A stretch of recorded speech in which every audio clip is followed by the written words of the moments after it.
When Storms Meet Constellations. Chapter 1. The Weight of Water and Dreams. Part 1. The Storm Learning to Be Still. The alarm screamed at 4:47 a.m., and Lexa was already awake.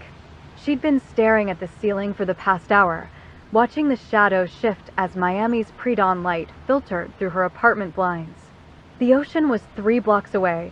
She could hear it if she listened hard enough. That constant rhythm that matched her heartbeat when everything else felt chaotic. 3 more hours until the pool opens. 2 clients. Then the evening shift at the restaurant. Then home. Then sleep. Then repeat. The routine was supposed to help. That's what all the YouTube videos said. Structure creates peace. Consistency breeds confidence. But Lexa had structure coming out of her ears, and peace felt like a word in a language she'd never quite learned to speak. She rolled out of bed, literally rolled, a fluid motion that ended with her feet on the hardwood floor, body already moving through the motions of her morning. 20 push-ups, 50 sit-ups, stretches that made her spine crack in ways that probably weren't healthy but felt necessary. The apartment was small enough that she could see everything from her bedroom doorway, the kitchen counter covered in cookbooks she'd mastered, the living room with clothes draped over the couch in organized chaos, the bathroom door slightly ajar. Storm blue hair caught the dim light as she passed the mirror. Golden eyes stared back, and for a moment she saw what everyone else saw, the confident woman, the athlete, the one who had it all together. She looked away. The shower was her first piece of peace. Hot water cascaded over her shoulders, and her mind finally went quiet. Not silent, never silent, but quiet enough that the thoughts stopped screaming and started whispering instead. You're going to be late. You're always almost late. Why can't you just wake up earlier? Why can't you just be better at this? She'd learned to let the thoughts flow through her like the water. Acknowledge them. Don't fight them. They were part of the storm.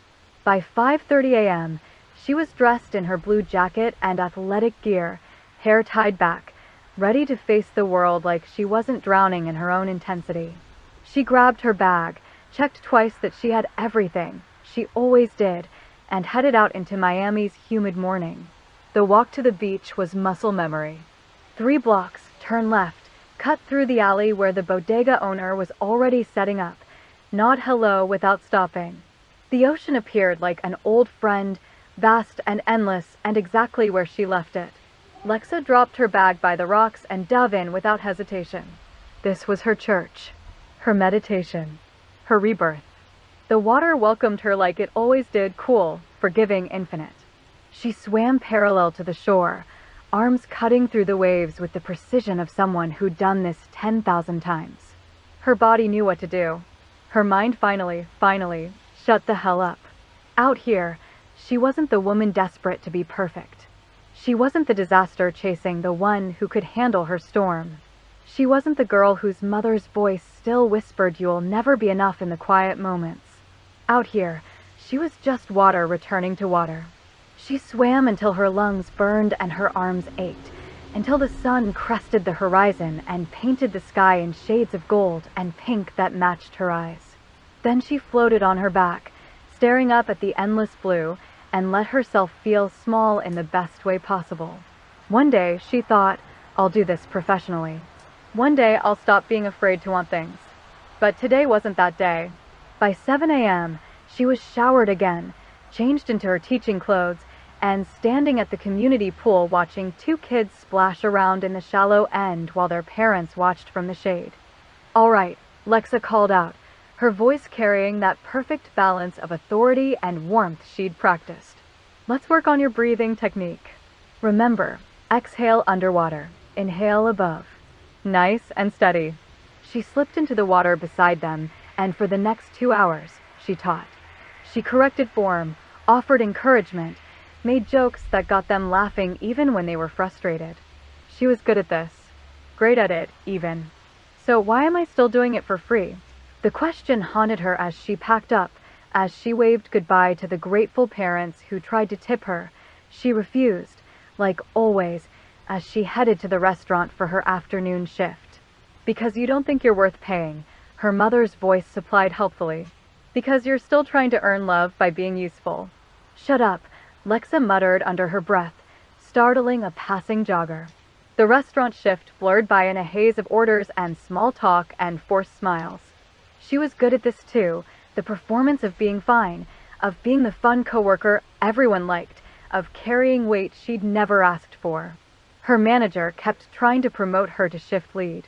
She kept deflecting. What if I'm not good enough? What if I fail? What if they realize I'm just pretending to have my shit together? By 8 p.m., she was exhausted. Not physically, she could run a marathon right now if someone asked. But emotionally, mentally, spiritually exhausted from being on all day, from holding the storm inside so carefully that no one saw the lightning. She should go home. She should meal prep for tomorrow. She should do the responsible thing. Instead, Lexa found herself walking. Not toward home. Not toward the beach. Just walking. Through the streets of Miami as the city shifted from day to night, past restaurants and shops and the dim glow of apartment windows where other people were living their lives. What am I even doing? The question felt too big for the sidewalk, too heavy for the humid air. She ended up at a small cafe she'd never been to before, drawn by the warm light spilling onto the street and the smell of coffee that promised comfort even though she knew it was a lie. The place was nearly empty, just a couple in the corner and a barista wiping down the counter with the tired efficiency of someone at the end of a long shift. Lexa ordered an iced coffee she didn't need and sat by the window, watching the world pass by, wondering if the one was out there somewhere doing the same thing. Probably not. Probably that person is living their life, happy and whole, while I'm sitting here spiraling at 8 p.m. on a Wednesday because I don't know how to just exist without drowning in my own head. She pulled out her phone, opened her notes app, and stared at the list she'd made months ago. Things I want but am too scared to admit. To swim professionally. To charge what I'm worth. To stop performing and just be. To find someone who stays. To believe I'm enough. Her thumb hovered over the delete button. She couldn't do it. Deleting it felt like giving up, and if there was one thing Lexa refused to do, it was give up. Even if she was exhausted. Even if she was drowning. Even if every day felt like treading water with no shore in sight. She closed the app, drank her coffee, and promised herself tomorrow would be different. It wouldn't be, but the promise helped. Part 2. The Brave Disaster Building Constellations. Alava's alarm didn't go off because she'd forgotten to set it. Again. She woke up at 6:30 a.m. in a panic, black-purple hair disaster, blue eyes wide as she scrambled out of bed and immediately tripped over a plushie she'd named Constellation. Sorry, Connie, she muttered, picking up the stuffed star and setting it carefully on her nightstand. Today's already a mess, and it's been 30 seconds. Her apartment was small but functional, paid for with the $50,000 she'd saved over 6 years of cleaning other people's homes, watching their families function or fall apart, learning what love looked like when it worked. The walls were covered in dark posters, horror movies, anime characters, engineering diagrams she didn't fully understand but found beautiful anyway, and her desk was cluttered with her fantasy journal. A random number generator app open on her laptop, and approximately 17 half-empty water bottles. She had a cleaning job at 8 a.m. across town. It was 6:32 a.m. Okay, I can do this. Shower, get dressed, grab my stuff, catch the bus. Easy. Simple. Why am I like this? The shower was quick, too quick, the kind where she forgot if she'd used conditioner and just hoped for the best. She threw on her usual black and purple outfit, considered the maid uniform hanging in her closet, decided against it. She'd change when she got there, and grabbed her cleaning supplies bag. 6:47 a.m. She had 13 minutes to catch the bus. Alava ran. She made it with 2 minutes to spare, collapsing into a seat near the back, breathing hard and already exhausted before her day had even started. The bus rumbled through Los Angeles streets, and she pressed her forehead against the window, watching the city wake up. 7 to 9 people, she thought, like she did every morning. 7 to 9 people who love each other. A constellation. That's the dream. That's what they wanted for me. That's what I'm building. Her phone buzzed. A text from her current client confirming the appointment. Alava replied with a thumbs up emoji and then immediately second-guessed if that was professional enough. It's fine. I'm fine. Everything is fine. Nothing was fine. Everything was terrifying. But she was doing it anyway. The house was beautiful, one of those sprawling LA homes with a perfectly manicured lawn and the kind of windows that probably cost more than her entire year's rent. Alava had cleaned it 3 times now, and each time she'd watched the family who lived there, a married couple, 2 kids, a nanny who looked more stressed than anyone should be. They seemed happy, but Alava had learned to see the cracks. The way the husband barely looked at his wife. The way the kids clung to the nanny instead of their parents. The way love was there, maybe, but buried under exhaustion and routine and the weight of trying to make it all work. I can do better, she thought as she let herself in with the key they'd given her. I will do better. She worked like a demon possessed. That's what her old boss used to say, Alava. When you get in the zone, you're terrifying. It was meant as a compliment. She chose to take it that way. Vacuum, dust, scrub, organize. She moved through the house with methodical precision, humming a song from the anime she'd watched last night, a slice of life that had made her cry even though she'd promised herself she wouldn't. The physical work was meditative. No decisions to make, no future to worry about, just the task in front of her and the satisfaction of seeing chaos transform into order. If I can clean their mess, maybe I can clean my own. By 11 a.m., the house was immaculate. She changed out of her work clothes, left a note for the family, and caught the bus back toward her neighborhood. She should go home. She should eat something healthy. She'd been so good about that lately, working out, meal prepping, taking care of herself, because if I'm going to lead a family of 7 to 9, I need to be at my best. Instead, Alava found herself walking to the junkyard. It was her secret place, her thinking space. A sprawling lot filled with discarded cars, broken appliances, rusted metal sculptures that used to be something useful. She'd been coming here for months, building things from scraps, a lamp, a bookshelf, a weird abstract sculpture that looked like a star if you squinted. She was a disaster, but she could make beautiful things from broken pieces.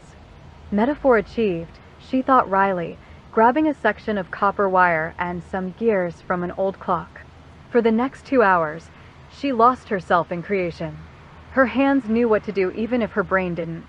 She welded, twisted, shaped, until something started to take form, a small mechanical bird, wings spread, frozen mid-flight. "You're free now," she whispered to it, setting it carefully in her bag. Her phone buzzed. Another job, this time an evening gig, someone who needed their apartment deep cleaned before guests arrived tomorrow. Alava accepted immediately. She needed the money. She needed the distraction. She needed to stop thinking about how lonely she was. The afternoon blurred by. Another house, another family to observe, another space to transform from chaos to order. The clients were kind, a young couple who kept apologizing for the mess, even though it wasn't that bad. Alava smiled, reassured them, worked her magic. By 7:30 p.m., she was done. Exhausted. Starving. Her back hurt, her hands were raw, and she was pretty sure she'd forgotten to eat lunch. Again. She should go home. She should order food. She should talk to her plushies and maybe journal about her feelings like that one self-help book suggested. Instead, Alava found herself standing outside a small cafe she'd never been to before, drawn by the warm light and the promise of coffee, even though caffeine at 8 p.m. was objectively a terrible idea. Fate brought me here, she decided. Or exhaustion. Probably exhaustion. But I'm going to call it fate. She stepped inside. Part 3.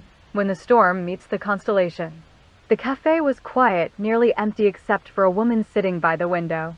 Alava noticed her immediately, storm blue hair catching the light, golden eyes staring at her phone with an intensity that seemed at odds with the relaxed posture. She was beautiful in that effortless way some people were, like she wasn't even trying, but still demanded attention. Alava ordered a hot chocolate. She'd switched to something less aggressive at the last second, and was about to sit in the far corner when the woman looked up. Their eyes met, and for a moment, just a moment, the world went very, very still. Lexa saw a young woman with black-purple hair and striking blue eyes, wearing dark clothes and carrying a bag that looked too heavy for someone her size. She looked exhausted but determined, like she'd been fighting a battle only she could see. She looks like she's been drowning too, Lexa thought, and immediately felt ridiculous for projecting. Alava saw a woman who looked like a storm barely contained, like if you got too close you'd either be destroyed or saved, and there was no way to know which until it was too late. She looks like someone who could break me, Alava thought, and immediately wanted to know everything. Is this seat taken? Alava asked, gesturing to the chair across from Lexa even though there were plenty of empty tables. What am I doing? What am I doing? What am I? Lexa blinked, startled. No. Go ahead. Why did I say that? I was about to leave. I was about to go home and spiral in private like a functional adult.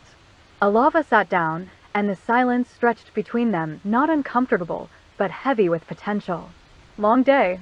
Lexa asked finally, because the woman looked like she'd been through a war. You have no idea, Alava laughed, and it was the kind of laugh that held too much truth. You. Same, Lexa admitted. I teach swimming and work at a restaurant, and sometimes I forget which version of myself I'm supposed to be. Why did I just say that to a stranger? Alava's eyes lit up with something that looked like recognition. I clean houses for a living and build things from junkyard scraps and talk to plushies when I'm alone. So if we're doing the admitting we're disasters thing, I'll match your energy. Lexa laughed, a real laugh, the kind that surprised her. That's actually kind of amazing. It's weird. Weird is underrated. Another silence, but this one felt different. Warmer. Like the universe had shoved them together for a reason neither of them understood yet. I'm Lexa, she said, extending her hand. Alava, the other woman replied, taking it. The handshake lasted a second too long. Neither of them pulled away first. So Alava said, her voice soft and curious. Do you always sit in cafes looking like you're fighting internal battles, or is today special? Lexa snorted. Every day is special when you're an overthinker with commitment issues and a dream you're too scared to chase. Oh good, Alava grinned. I thought I was the only one doing that. They talked. Not about anything important, surface-level stuff, safe topics, the kind of conversation you have with strangers when you're both too tired to perform, but too lonely to leave. Lexa learned that Alava was from LA, that she loved horror movies and anime, that she had a dream she described as impossible, but I'm doing it anyway. Alava learned that Lexa was from Miami, that she swam every morning like her life depended on it, that she wanted to do it professionally, but was terrified to fail. Why don't you? Alava asked. Lexa stared at her. Why don't I what? Go professional. You clearly love it. You're clearly good at it. So, what's stopping you? The question hung in the air, sharp and uncomfortable. I don't know if I'm good enough, Lexa admitted quietly. And I don't know how to exist if I'm not perfect. Alava nodded slowly, like she understood that on a molecular level. I get that. I'm trying to build something impossible, and every day I wake up thinking, today's the day I give up. But I don't. Because the dream is the only thing keeping me going. What's the dream? Alava hesitated, looked down at her hot chocolate, decided to be brave. A family, she said simply. A real one. People who love each other like a constellation, connected, bright, impossible to break. I know it sounds crazy. It doesn't, Lexa interrupted. It sounds lonely, but hopeful. Alava met her eyes, and something passed between them, an understanding, a recognition, a sense of, oh, you're drowning too. I should go, Alava said reluctantly, checking her phone. Early morning tomorrow. Yeah, Lexa agreed, even though she didn't want her to leave. Me too. They stood, hesitated. This is going to sound weird, Alava said, but can I get your number? I don't have a lot of friends here, and you seem like someone who gets it. Lexa's heart did something complicated. Yeah, okay. They exchanged numbers, smiled awkwardly, left the cafe going opposite directions. Neither of them looked back, but both of them thought about it. That night, Lexa lay in bed staring at the ceiling, replaying the conversation, wondering why a stranger with purple-black hair and exhausted eyes felt like someone she'd been looking for without knowing it. That night, Alava sat on her floor, surrounded by plushies, clutching the mechanical bird she'd built, wondering if fate had finally thrown her a sign she couldn't ignore. Neither of them slept well. Both of them were thinking about the other.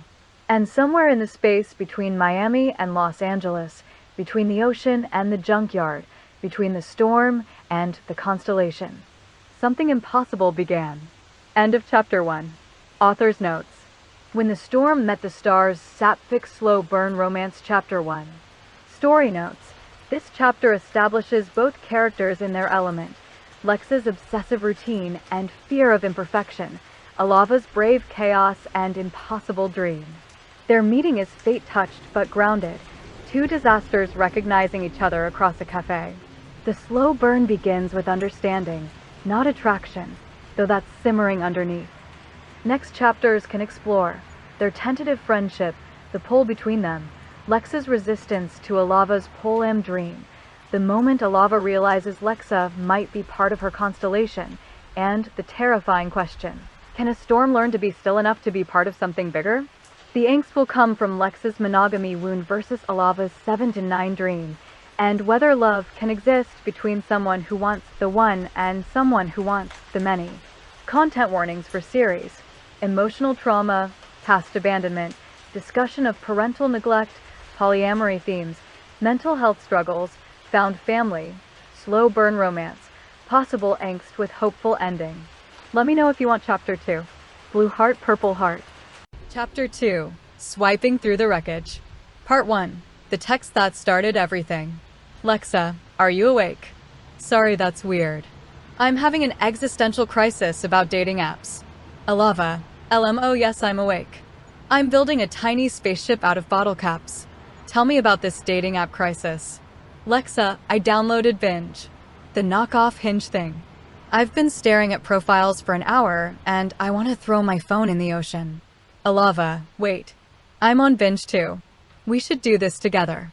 Like a disaster support group. Lexa, that's either the best or worst idea you've ever had. Alava, probably both. My place tomorrow? We can judge people and eat ice cream. Lexa, yeah, okay. I'm bringing the ice cream though.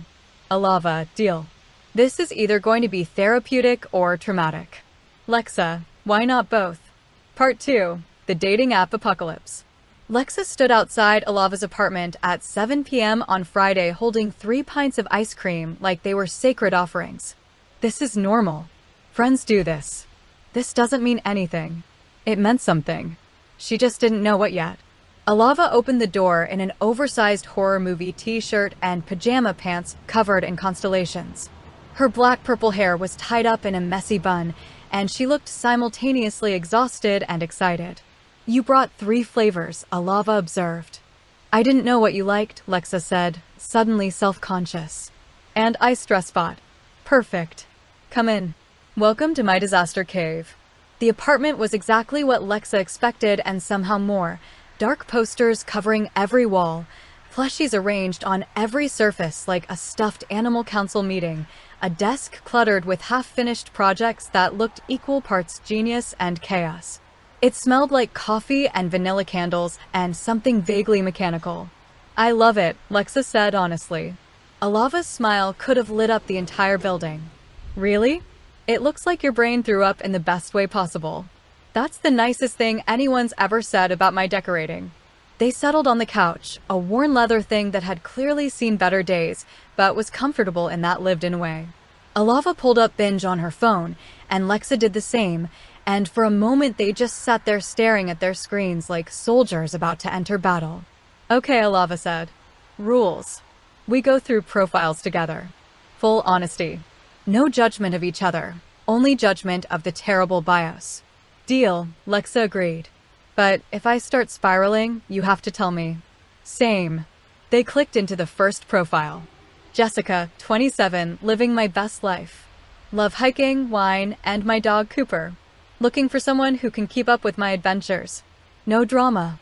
The exclamation points are giving me anxiety, Lexa muttered. She seems nice though, Alava offered. She seems like she'd make me go hiking at 6 a.m. and judge me for being tired. That's fair. Swipe left. Swipe left. Morgan, 29, entrepreneur. Polyamorous. Building my chosen family. Looking for emotionally intelligent humans who understand that love isn't a limited resource. Must be okay with my existing partners, too, and be ready for deep conversations at 2 a.m. Alava's thumb hovered over the screen. Swipe right? Lexa asked quietly. I want to, Alava admitted. But look, she already has 2 partners. She's not looking for 7 to 9. She's looking for something else. Does that happen a lot? People not understanding your dream. Alava laughed, but it was hollow. Constantly.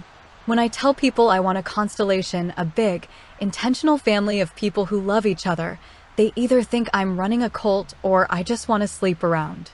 They don't get that it's about family. About building something that can't be broken because there are so many connections holding it together. She swiped left on Morgan. Have you ever been in a polyamorous relationship? Lexa asked.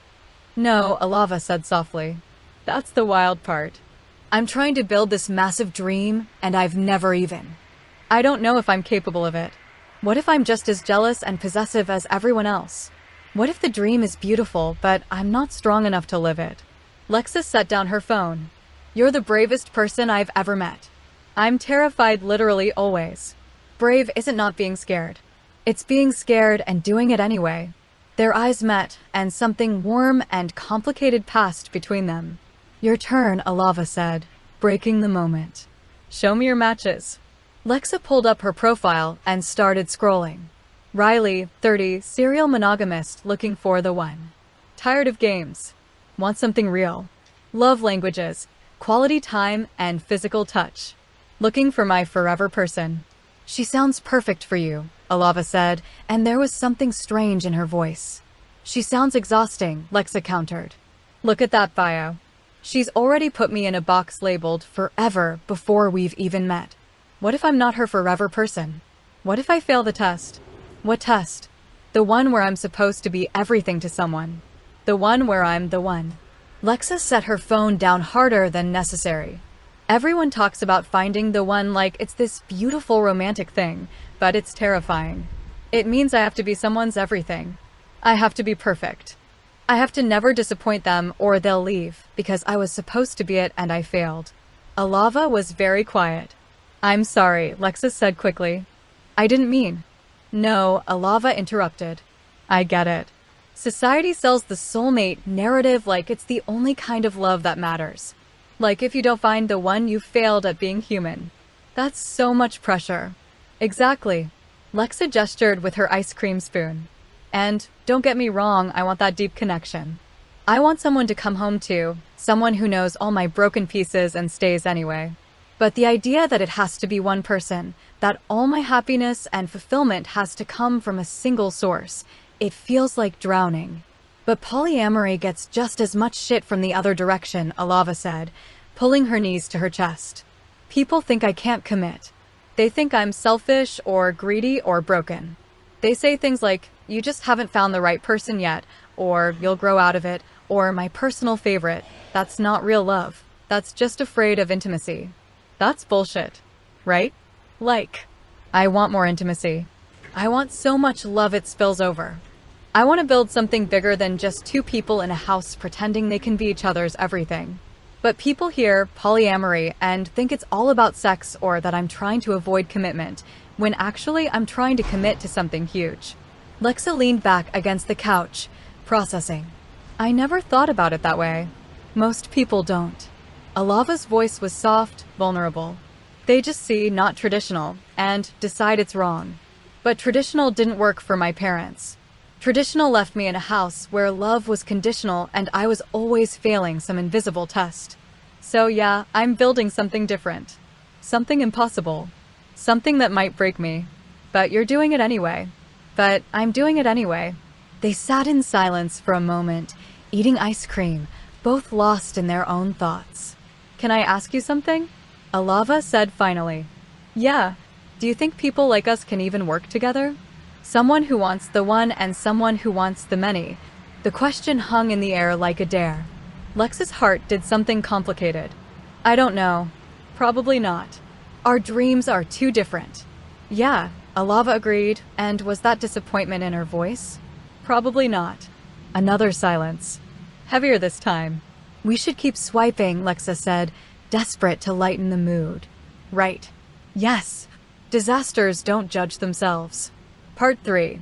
The Philosophy of Terrible Bios. They spent the next hour going through profiles, laughing at terrible bios, debating the ethics of ghosting, and slowly descending into the kind of deep conversation that only happens between people who are both too tired to perform and too comfortable to hold back. Taylor, 25, just a golden retriever in human form. Loves spontaneous road trips and deep conversations under the stars. Looking for my adventure buddy. See, this is what I mean, Alava said, gesturing at the screen. Everyone's so performative. Golden retriever energy. Adventure buddy. It's like we've all been conditioned to market ourselves as products instead of people. Bold words from someone with brave disaster building constellations in their bio, Lexa teased. Hey, at least I'm honest about the disaster part. Fair. Alex, 32, relationship anarchist. Don't believe in labels or hierarchy. Looking for authentic connections without societal expectations. Okay, but that's interesting, Lexa said, sitting up straighter. What's relationship anarchy? It's complicated, Alava said, reading the profile more carefully. Basically the idea that every relationship should be defined by the people in it, not by societal norms. No automatic hierarchies, no assumptions about what a relationship should look like. That sounds exhausting. Or liberating. Or both. Alava swiped right. I want to learn more. They kept scrolling, and the conversation drifted from profiles to philosophy to the ways society had failed them both. Here's what kills me, Lexa said, her third ice cream pint now mostly empty. Everyone says you complete me like it's romantic, but it's actually horrifying. I don't want to complete someone. I don't want to be responsible for their happiness. I want to be part of their happiness, but not the whole thing. Yes, Alava practically shouted. That's exactly what I'm trying to build. A system where no one person carries all the weight. Where love is distributed and everyone has support from multiple sources. It's not about needing less, it's about needing sustainably. But how do you handle jealousy? Lexa asked. Like, genuinely. If I care about someone and they love someone else too, doesn't that hurt? Alava considered this carefully. I think jealousy is real and valid. But I also think we're taught to see love as a competition instead of collaboration. Like, if your best friend makes a new friend, you don't automatically hate that person, right? You don't think they're stealing my friend. You think, cool, my friend has more support. Why can't romantic love work the same way? Because romance has sex and exclusivity baked into it, Lexa argued. That's the whole point. Says who? Says everyone? Says the people who benefit from keeping love small and controlled. Lexa blinked. That's either profound or conspiracy theory nonsense. Maybe both, Alava grinned. Look, I'm not saying monogamy is wrong. It works for lots of people. But it doesn't work for me, and I'm tired of being told my dream is less valid because it's not traditional. I'm not saying it's less valid, Lexa said carefully. I'm saying I don't understand it. I barely trust one person to stay. How do you trust 7 to 9? By building something where they're not staying for one person, they're staying for the whole constellation. No single point of failure. Alava's eyes were bright with passion now. Imagine a family where if one person is struggling, there are 6 other people to catch them. Where no one has to be everything to anyone. Where love isn't a burden, it's a gift. Lexa was quiet for a long moment. That sounds beautiful. But I don't know if I could do it. I don't know if I'm built for that kind of love. Maybe you don't have to be. Alava's voice was soft now, almost sad. Maybe we're just different kinds of people dreaming different kinds of dreams. Yeah, Lexa agreed. Maybe. Part 4. The Adventure Plan. By 10 p.m., they'd given up on swiping and moved on to planning what Alava called the anti-dating app adventure. Okay, here's the thing, Alava said, now lying on the floor surrounded by plushies like some kind of chaos queen holding court. Dating apps are destroying our souls. We need to do something real. Like what? Lexa asked from the couch, feeling more relaxed than she had in months. Like a road trip. Or urban exploration. Or we sneak into that fancy hotel pool downtown. Something that reminds us we're alive and not just profiles on a screen. Breaking into a hotel pool is definitely illegal. I said sneak, not break. There's a difference. Not legally, there isn't. Coward. Realist. Alava sat up, eyes sparkling with mischief. Okay, fine.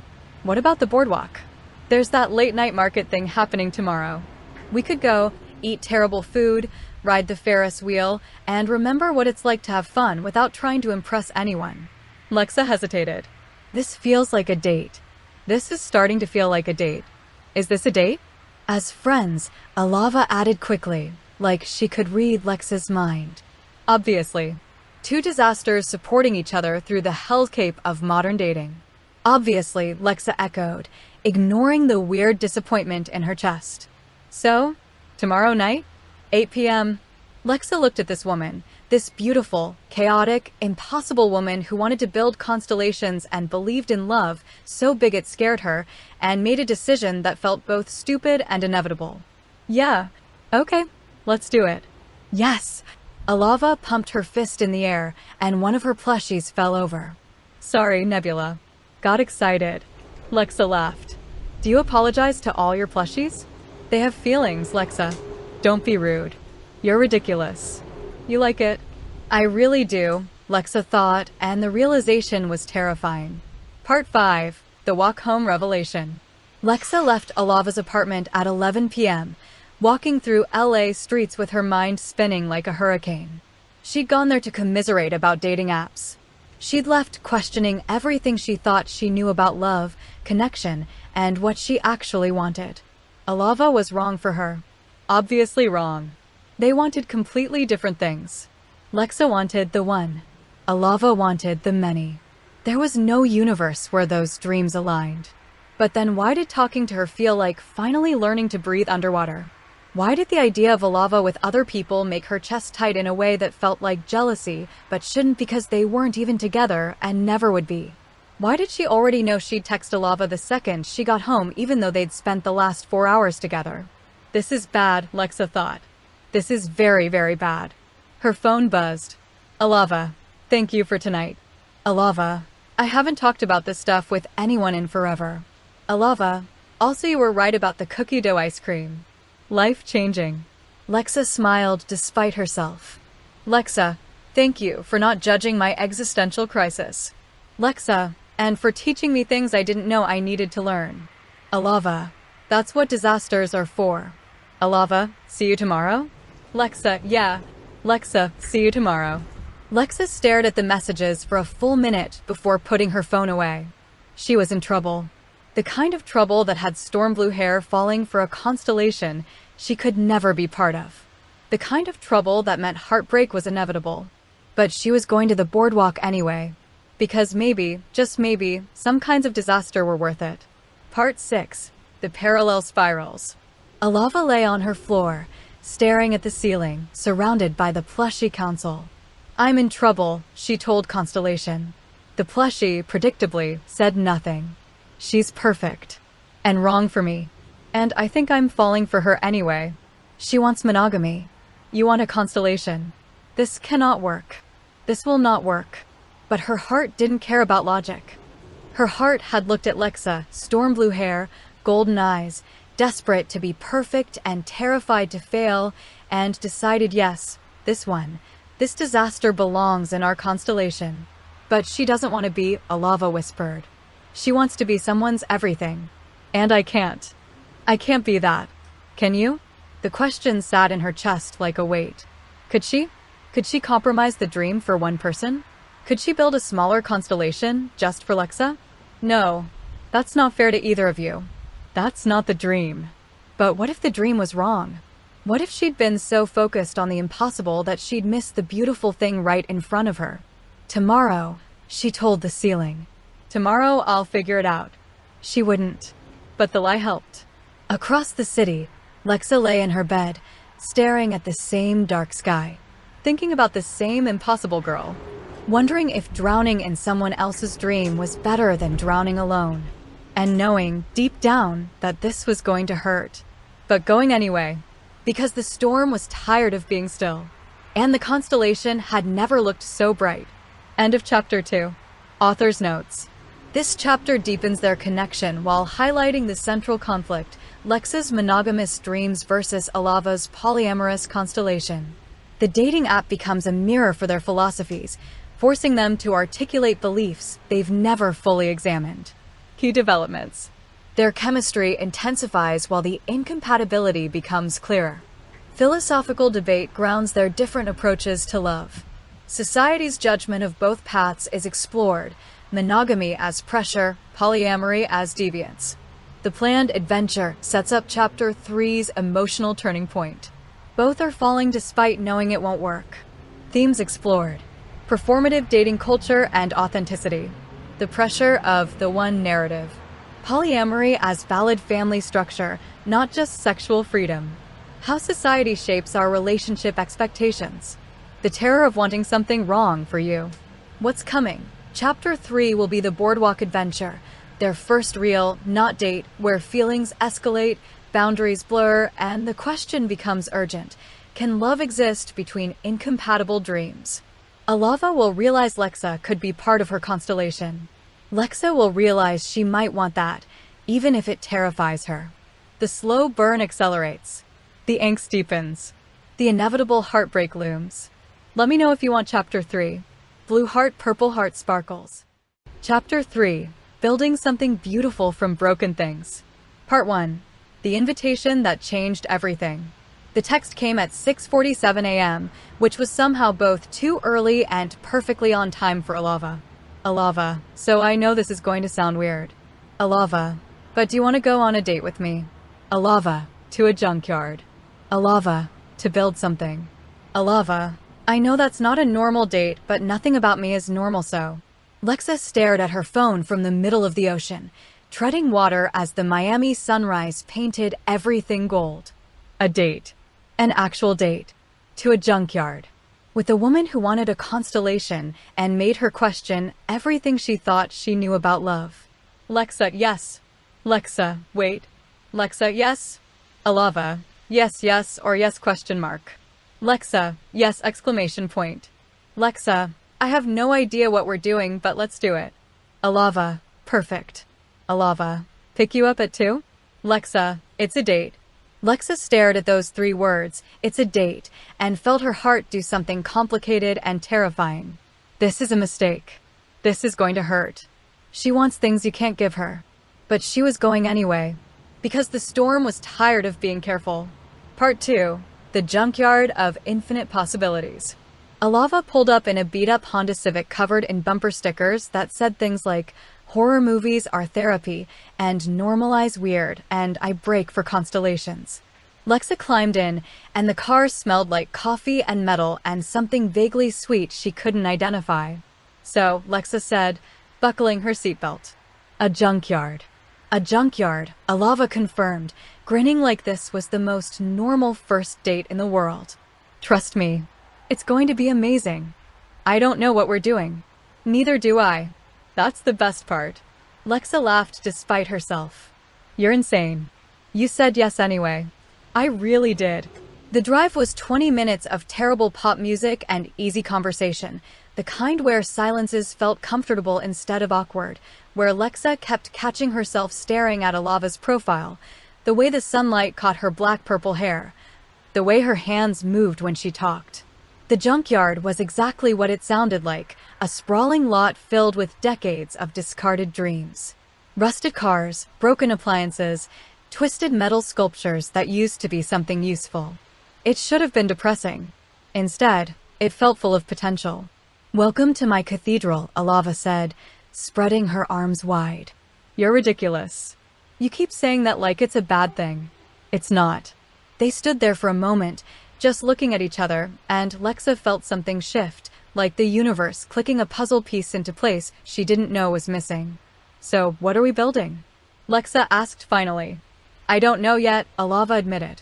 That's the thing about creation. Sometimes you have to start before you know what you're making. That sounds like a metaphor. Everything's a metaphor if you're paying attention. They wandered through the chaos together, Alava pointing out interesting pieces, a car door with perfect symmetry, copper wire that caught the light like liquid gold, gears from some ancient machine that still turned smoothly despite decades of rust. What do you see when you look at this stuff? Lexa asked, genuinely curious. Alava picked up a twisted piece of metal, turning it in her hands like it was precious. I see second chances. Things that were thrown away because people thought they were broken, but they're not. They're just waiting to be something new. You really believe that? I have to. Alava's voice was soft. If broken things can't become beautiful, what hope do I have? Lexa's chest tightened. You're not broken. Neither are you. Their eyes met, and for a moment the junkyard disappeared. We should probably start building something, Alava said, breaking the moment with a nervous laugh. Before I say something stupid and ruin this. Too late, Lexa teased.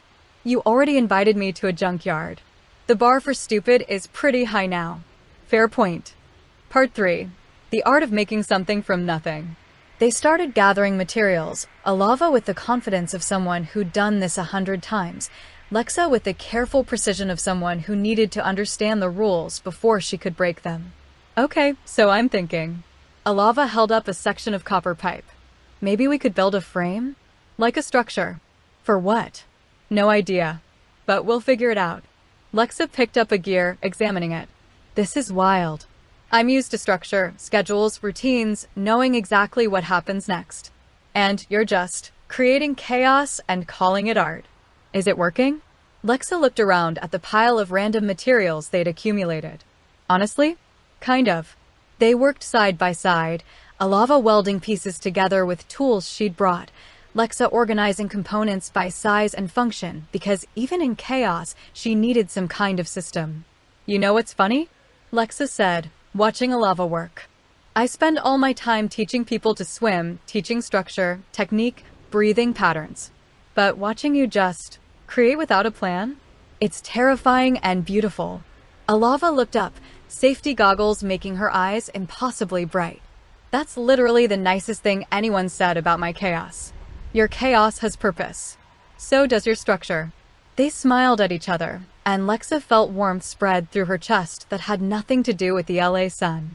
An hour in, they'd built something that looked like a half-finished sculpture, metal pieces forming an abstract shape that could have been anything or nothing, depending on how you looked at it. It's not coming together, Alava said, frustrated. I don't know what I thought. Maybe we're missing materials, Lexa suggested. What if we need more than just metal? Alava's eyes lit up. The thrift stores. There are 3 within walking distance. We could find fabric, wood, anything. A junkyard date that becomes a thrift store adventure, Lexa laughed. This is the weirdest day of my life. Is that a bad thing? Not even a little bit. Part 4. The thrift store treasure hunt. The first thrift store smelled like mothballs and nostalgia. Racks of clothes from every decade crammed together, shelves overflowing with forgotten treasures. Alava moved through it like a kid in a candy store, touching fabrics, examining patterns, seeing potential everywhere. Look at this, she said, holding up a vibrant blue jacket covered in embroidered waves. It's perfect. It's ocean and chaos and it's beautiful, Lexa finished. Alava draped it over Lexa's shoulders. Try it on. I don't need. Try it on. Lexa looked at herself in the age-spotted mirror. The jacket fit perfectly, the blue matching her hair, the waves seeming to move in the light. She looked like herself, but more, like the version of herself she'd been too scared to be. You're buying that, Alava declared. It's not practical. Nothing beautiful is practical. That's the point. While Lexa examined the jacket, Alava gathered materials, silk scarves in deep purples and blues, cotton fabric with constellation patterns, ribbons that caught the light like water. What are you making? Lexa asked. I don't know yet, Alava admitted. But it's going to be beautiful. The second thrift store was smaller, more chaotic. Lexa found herself drawn to a display case of jewelry, costume pieces, mostly, but one necklace caught her attention. A simple strand of pearls, elegant and understated. Those are pretty, Alava said, appearing at her shoulder. They remind me of my grandmother, Lexa said softly. She used to say pearls are born from irritation, a grain of sand that becomes something beautiful because the oyster didn't give up on it. That's profound. She was profound. Lexa picked up the necklace, feeling the weight of it. She died when I was 16. She was the only person who ever made me feel like it was okay to not be perfect. Alava's hand found Lex's, just for a moment. You should get them. They're probably expensive. $8, the shopkeeper called from across the store. Nice eye, honey. Alava bought them before Lexa could protest, pressing the small bag into her hands. Everyone needs something that reminds them they're enough. Lexa's eyes were suddenly wet. Thank you. Don't cry yet, Alava teased gently. We're not done building. Part 5. The business mind meets the artist's soul. At the third thrift store, Lexa's brain started doing the thing it did, calculating, planning, seeing possibilities. Wait, she said, stopping in the middle of the aisle. Alava, look at all this. I am looking. It's beautiful. No, I mean, Lexa gestured at the racks of fabric, the materials, the potential. You could do this professionally, not just cleaning houses. You could build things, sell them, teach people. This is a business. Alava blinked. A business. Yes. Custom pieces, upcycled art, sustainable fashion. People pay ridiculous amounts for this stuff. You're creating beauty from things people threw away. That's a story. That's a brand. I don't know anything about business, but I do. Lexa was pacing now, her mind spinning. I've spent years studying business management because I thought I needed it for swimming. But this is where it actually matters. We could build a website, set up an online store, do local markets. Lexa stopped. I mean, you could do this. I just thought, if you wanted help. Alava was staring at her with an expression Lexa couldn't read. I'm sorry, Lexa said quickly. I'm being intense. I do this thing where I get an idea and I spiral and... Lexa, I plan everything out before I've even asked if it's something you want. Lexa, and it's probably overwhelming and I should shut up. Alava grabbed her hand. I love it. What? Your brain. Your business mind. The way you see possibilities I can't see because I'm too busy thinking it's impossible. Alava's eyes were bright. You see a stadium where I see scraps. You see an Olympic battleground where I see a mess. And maybe that's what I've been missing. What do you mean? I've been so focused on building my constellation, finding my people, creating this big, impossible family. But maybe the dream isn't just about finding people who fit. Maybe it's about finding people whose dreams fit mine, whose strengths balance my chaos. Lex's heart was pounding. Is that what you think I am? I think, Alava said carefully, you might be part of something I'm building. Even if we don't know what that something is yet. The thrift store disappeared. The world narrowed to just them, hands still connected, possibility hanging in the air like electricity before a storm. We should get back to the junkyard, Alava said softly. Finish what we started. Yeah, Lexa agreed, not moving. Lexa, yeah, this is a really good date. It really is. Part 6. The gift of seeing each other. Back at the junkyard, Alava spread out the fabrics and materials they'd collected.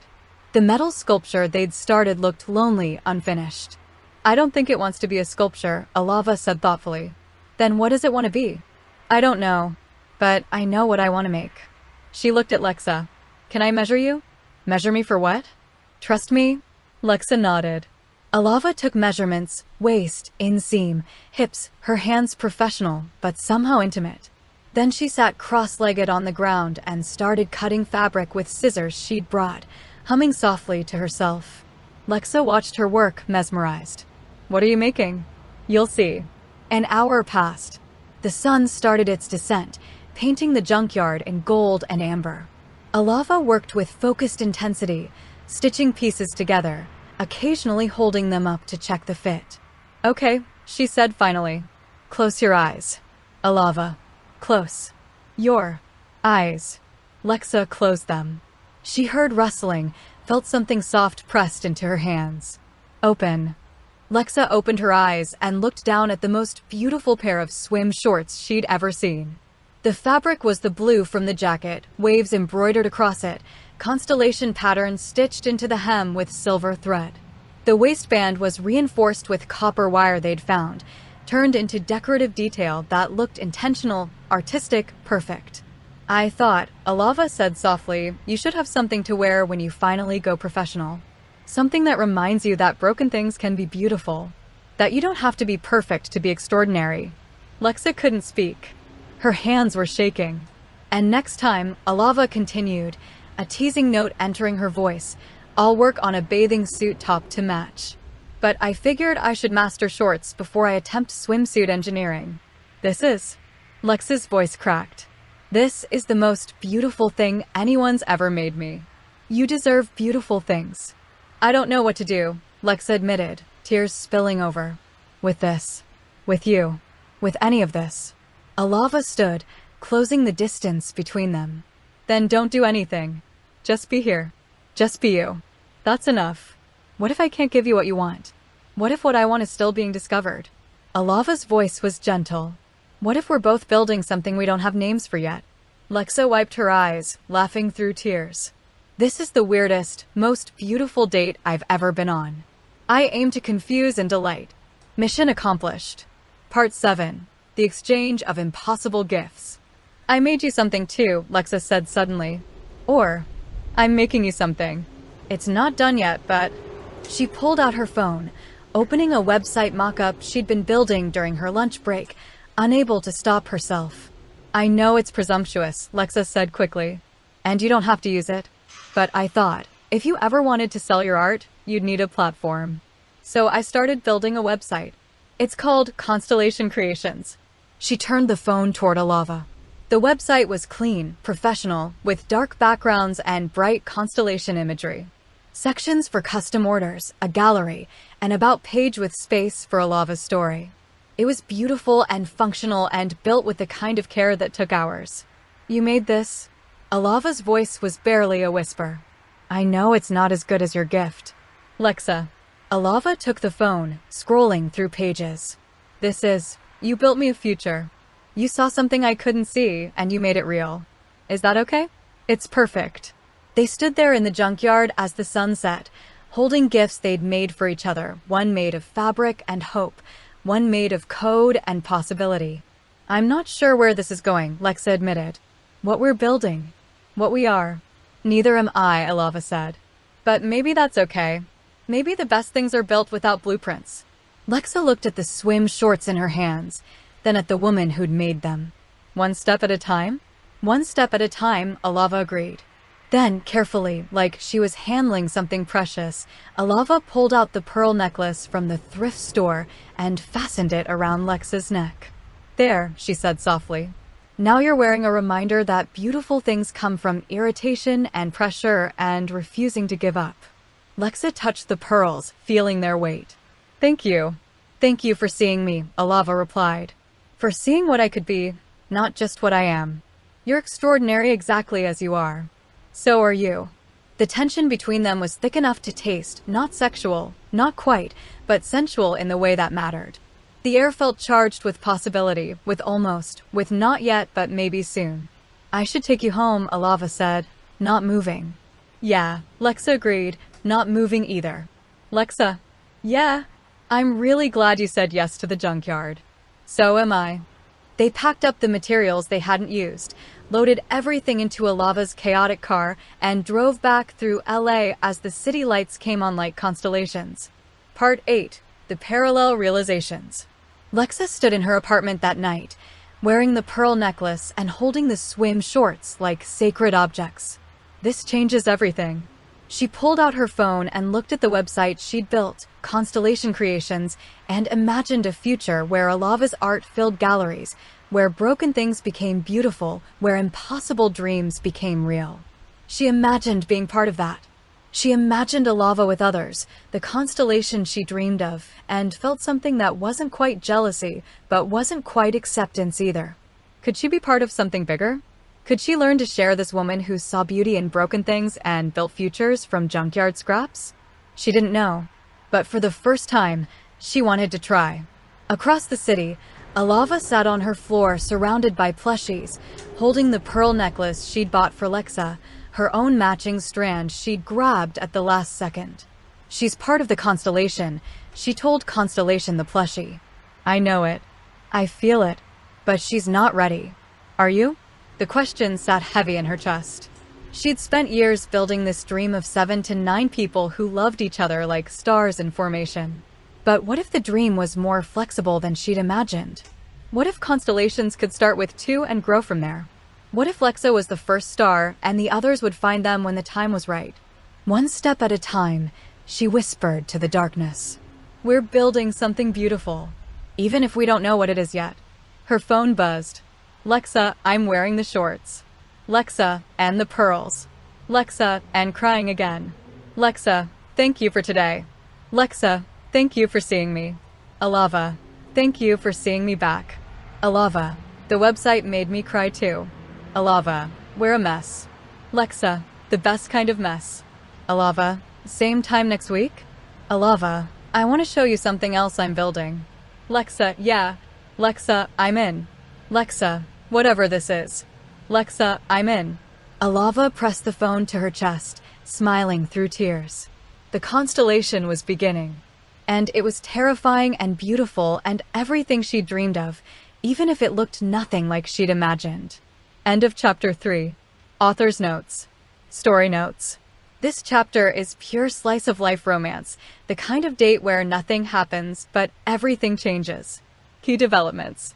The junkyard as metaphor. Broken things becoming beautiful mirrors their own journeys. Gifts as love language. Alava makes Lexa swim shorts, acknowledging her dream. Lexa builds Alava a website, acknowledging her potential. Business meets art. Lexa's strategic mind complements Alava's creative chaos. Sensual tension without physicality. The intimacy of measuring, gift-giving, seeing each other. Pearl symbolism. Beauty from irritation, refusing to give up. Matching necklaces as connection. Thrift stores as treasure hunts, finding value in what others discarded. The we slip. Lexa says we could build before catching herself, foreshadowing collaboration. Themes explored. Creation as healing. Seeing potential in broken things, including ourselves. Different strengths complementing each other. Building futures without blueprints. The intimacy of being truly seen. Gifts that acknowledge who someone wants to become. Character growth. Lexa begins imagining a future outside her rigid structure. Alava realizes her constellation might grow organically rather than being planned. Both start seeing partnership as possibility, not threat. What's coming? Chapter 4 will escalate emotional intimacy. Alava shows Lexa what she's building, possibly her vision board / constellation planning. Feelings become harder to deny. The kiss that's been building might finally happen, and the question becomes urgent. Can they build a future together when their dreams still seem incompatible? Content warnings. Emotional vulnerability. Discussion of self-worth. Tears. Happy. Gift-giving intimacy. Sensual tension. Exploration of different relationship models. Let me know if you want Chapter 4. Blue Heart, Purple Heart Sparkles. Chapter 4. Christmas in July, or How Two Disasters Found Home. Part 1. The text that promised everything. Alava, okay, so hear me out. There's this convention happening downtown, and it's completely insane. People dress up as holidays. Any holiday. Want to go on the weirdest date ever? Lexa, you had me at completely insane. What are we wearing? Alava, I have ideas. Trust me? Lexa, always. Wait, did I just say always? That felt significant. Alava, it was. See you at noon? Lexa, it's a date. Lexa stared at those 3 words again, it's a date, and felt her heart do that thing it had been doing more and more lately. That hopeful, terrified, beautiful thing that felt like drowning and flying at the same time. She touched the pearl necklace she hadn't taken off since the junkyard. Looked at the swim shorts hanging on her door like a prayer. One more date, she thought. One more date before everything changes. She didn't know how right she was. Part 2. The Festival of Displaced Holidays. The convention center was chaos in the best possible way. People dressed as Easter bunnies walked past Dia de los Muertos skeletons. Someone in a full Thanksgiving turkey costume argued with a person wearing 4th of July sparklers. Valentine's Day Cupids shared space with Halloween witches. It was beautiful and ridiculous and somehow perfect. Lexa arrived in jeans and a t-shirt, having no idea what to expect. Alava was waiting outside wearing a homemade elf costume, green and red fabric she'd clearly stitched herself, complete with pointed ears and striped leggings. She looked absolutely ridiculous. Lexa had never wanted to kiss someone more in her entire life. "You're an elf," Lexa said. "You're underdressed," Alava countered, grinning. "But I came prepared." She pulled out a Santa hat and coat from her bag, the kind that was clearly from a thrift store, worn and loved and perfect. "You want me to be Santa Claus?" "I want you to have fun with me," Alava said softly. "No pressure. But also yes, please be Santa. You'd look amazing." Lexa put on the costume. It fit perfectly. "How did you know my size?" "I measured you at the junkyard," Alava said, a slight blush coloring her cheeks. "I might have also been planning this for a week." "You planned a Christmas in July date?" "I planned giving you reasons to smile." Lexa's breath caught. "You're really good at that." "Come on, Santa," Alava said, grabbing her hand. "Let's go find some holiday magic." Part 3. The conversation about belonging. They wandered through the convention, laughing at costumes, trying weird holiday-themed foods, July 4th hot dogs next to Hanukkah latkes next to Christmas cookies, and slowly, inevitably, the conversation turned deeper. "So, what's your favorite holiday?" Alava asked, biting into a pumpkin spice funnel cake that had no business being served in July. Lexa considered this carefully. "I don't know if I have one. Holidays always felt like performance. Like I was supposed to feel something I didn't." "What do you mean?" "Christmas was my mom trying too hard to make everything perfect and getting mad when it wasn't. Thanksgiving was sitting at a table with people who barely talked to each other. 4th of July was just loud." Lexa shrugged, trying to make it casual. "Holidays felt like another test I was failing." Alava's hand found hers, squeezed gently. "That's heartbreaking. What about you?" "Thanksgiving," Alava said immediately, her eyes brightening. "When I was in foster care, there was this one family, the Johnsons. They kept me for 3 years, which was a record. And every Thanksgiving, the house would be packed. Like 20 people. Cousins, neighbors, friends who had nowhere else to go. And Mr. Johnson, my foster dad, but really my dad, he'd make this massive spread, and everyone would eat too much and laugh too loud, and it was chaotic and messy and perfect." "That sounds beautiful." It was. Alava's voice went soft. "That's what I want to build. That feeling of home. A table so full you have to add extensions. So many people that love spills over into every corner. A family that's chosen, intentional, impossible to break because there are so many connections holding it together." Lexa felt something twist in her chest. "A constellation." "A constellation," Alava agreed. They walked in silence for a moment, passing a booth where people were making holiday cards for every season. "Lexa," Alava's voice was hesitant. "When we make this family, when the constellation comes together, we're going to have the most legendary Thanksgiving you've ever experienced. I promise. When we make this family." The words hit Lexa like a wave. She stopped walking. "Lexa." Alava turned back, concern flooding her face. "What's wrong?" "You said we," Lexa said, her voice barely steady. "You said when we make this family." "I did," Alava said carefully. "But I don't know if I can be part of that." The words tumbled out before Lexa could stop them. "I don't know if I can share you with 7 or 8 other people. I don't know if I can sit at a table with 20 people and not feel like I'm drowning. I don't know if I can watch you love others the way I—" She stopped. Alava's eyes were wide, waiting. "I don't want to be forgotten, Alava," Lexa said, and her voice cracked on the admission. "I know you mean well. I know your dream is beautiful. But I need to know I matter.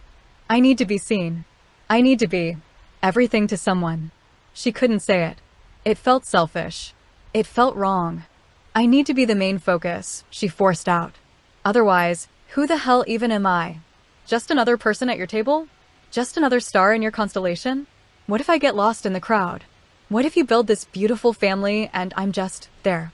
Tears were streaming down her face now, and she couldn't stop them. "I've spent my whole life trying to be enough for people who barely saw me," Lexa continued, the words pouring out like a wound that had been festering for years.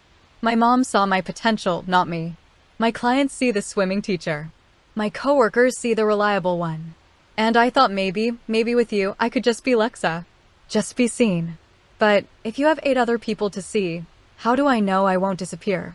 The convention continued around them, laughter, music, the chaos of displaced holidays, but in their bubble, everything was very, very still. Part 4, The Breaking Point and the Promise. Alava was staring at her, eyes shining with tears. "Lexa," she said, voice breaking. "I'm sorry," Lexa said quickly, wiping her face. "I shouldn't have. This is your dream, and I'm being selfish. Stop." Alava closed the distance between them, hands coming up to cup Lexa's face. "Stop apologizing for having needs. Stop apologizing for wanting to be seen. But your constellation." "Fuck the constellation," Alava said, and Lexa had never heard her sound so fierce. "Fuck the dream if it means losing you. Fuck all of it if it means you feel invisible." Alava. "I don't know what I'm doing," Alava admitted, tears spilling over now. "I'm fucking terrified I'll mess this all up. I've been building this dream for so long, this impossible family, this constellation, and I thought I had it all figured out. But then you happened. You with your storm blue hair and your golden eyes and your desperate need to be perfect. You who builds websites for strangers and sees futures I can't see. You who makes me want things I didn't know I was allowed to want." She was crying now, really crying, and Lex's heart was breaking and mending at the same time. "I don't have all the answers," Alava continued. "I don't know how to make you feel seen in a crowd. I don't know how to build a family that doesn't swallow people whole. I don't know how to make this work. But what I can tell you, what I promise you, is this." She moved closer, their foreheads nearly touching.